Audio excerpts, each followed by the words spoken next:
April 2026 मासिक राशिफल सफलता और सावधानतार मास। बिछा राशिर अधिपति हेउचंती ग्रहराज मंगल। एही राशिर व्यक्ति माने साधारणतः कर्मठ साहसी एवं गंभीर स्वभावर होइथांती। 2026 मसिया एप्रिल मासटी आपणक पई अनेक नूतन सुजोग एवं किछि आह्वान नै आसुछि। ग्रहमानंकर चलन अनुसारे एही मासटी आपणक जीवनर विभिन्न क्षेत्र रे किपरि प्रभाव पकाइबो आसंतु जानिबा। 1. क्यारियर और व्यवसाय क्यारियर बिजनेस। एप्रिल मासरे बिछा राशिर व्यक्तिंक क्यारियर रे एक सकारात्मक परिवर्तन देखादेव। मंगलंक शुभ प्रभाव जोगु आपण कार्यक्षेत्र रे अधिक शक्तिशाली और उत्साही अनुभव करिवे। चाकिरी जेउ माने चाकिरी करूछंती सेमानंक पई मासर प्रथमार्ध खूब भल रहिबो। आपणकर नेतृत्व नेबार शक्ति प्रशंसित हेबो। ऑफिस रे उच्चपदस्थ अधिकारी माने आपणक कार्य रे संतुष्ट हेबे। जदि आपण पदोन्नति किंबा दरमा वृद्धि पई आशा रखिछंती तेबे एही मासरे शुभ खबर मिली पारे। व्यवसाय व्यवसायी मानंक पई एही मासटी प्रतियोगितामूलक रहिबो। कठिन परिश्रमर पूर्ण फल आपणकु मिलिबो। शत्रु माने परास्त हेबे एवं आपण बजार रे निजर स्वतंत्र परिचय सृष्टि करि पारिबे। नूतन व्यावसायिक योजना प्रस्तुत करिबा पई एहा एक उपयुक्त समय। 2. आर्थिक स्थिति फाइनान्स। आर्थिक दृष्टिकोणरू एप्रिल मासटी मिश्रित फल देव। आय मासर आरंभरू आयर नूतन पंथा उन्मोचित हेब। व्यवसायरू भल लाभ मिलिबार जोग रहिछि। जदि कौनसी पुरुणा निवेश करिछंती तेबे सेथिरू रिटर्न मिली पारे।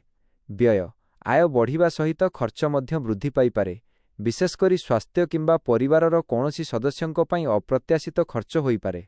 सेथिपई आर्थिक निवेश और संचय प्रसंग रे गंभीर हेबाकू पड़िबो। अतिरिक्त आत्मविश्वास रे आसी कौनसी बड़ आर्थिक विपद नियंतु नाही। 3. पारिवारिक और प्रेम संपर्क फैमिली लव लाइफ। परिवार रे शांति और सौहार्द्यपूर्ण वातावरण रहिबो। परिवार भाई भौणींक सह संपर्क रे सुधार आसीबो। पिलामानंक दायित्व पूरण करिबारे आपण सफल हेबे। जदि कौनसी पारिवारिक विवाद किंबा कोर्ट कचेरी मामला चली थाए तेबे आपण विजयी होई पारंती। प्रेम और विवाह प्रेमी जुगलंक पई एही मासटी मधुर रहिबो। जीवन साथींक सह बुझामणा भल रहिबो एवं आपण परस्परकु सहयोग करिवे। किंतु क्रोध उपरे नियंत्रण रखिबा जरूरी नचेत सामान्य कथारे विवाद सृष्टि होई पारे। 4. स्वास्थ्य हेल्थ स्वास्थ्य क्षेत्र रे आपणकु सामान्य सतर्क रहिबाकू पड़िबो। समस्या गोड़ किंबा अंटा जनित जंत्रणा देखा देई पारे। कार्यव्यस्तता जोगु मानसिक चाप वृद्धि पाई पारे। खाद्यपेय प्रति विशेष ध्यान दियंतु एवं बाहर खाद्यरू दूरेई रुहंतु। सावधानता गाड़ी चलाउथिबा समय रे विशेष सावधान हेबा आवश्यक। नियमित योग और प्राणायाम कले आपण शारीरिक और मानसिक स्तर रे सुस्थ अनुभव करिवे। 5. विशेष प्रतिकार रेमेडीज। एप्रिल मासरे ग्रहमानंकर अशुभ प्रभाव को दूर करिबा पई एवं सफलता पई निम्नलिखित प्रतिकार करंतु। 1. हनुमान चालीसा प्रति मंगलवार और शनिवार हनुमान चालीसा पाठ करंतु। एहा द्वारा आत्मविश्वास बढ़िबो एवं भय दूर हेबो। 2.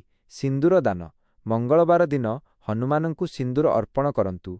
3. शनिदेवंक आराधना शनिवार संध्यारे शनि मंदिर रे राशि तेलर दीप जालंतु एवं ओ सं शनैश्चराय नमः मंत्र जप करंतु।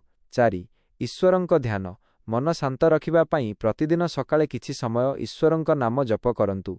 बिछा राशिर व्यक्ति माने निजर प्रभावशाली निष्पत्ति बलरे बड़ सफलता हासिल करि परिबे। क्यारियर रे पुरस्कार और सम्मान मिलिबार जोग रहिछि। कठिन परिश्रमर पूर्ण फल आपणकु निश्चय मिलिबो। केवल स्वास्थ्य एवं अजथा आत्मविश्वासरू दूरेई रहिले आपणक पई एही मासटी अत्यंत मंगलमय हेबो। आपणक पई एप्रिल 2026 शुभ एवं मंगलमय हेउ। वीडियो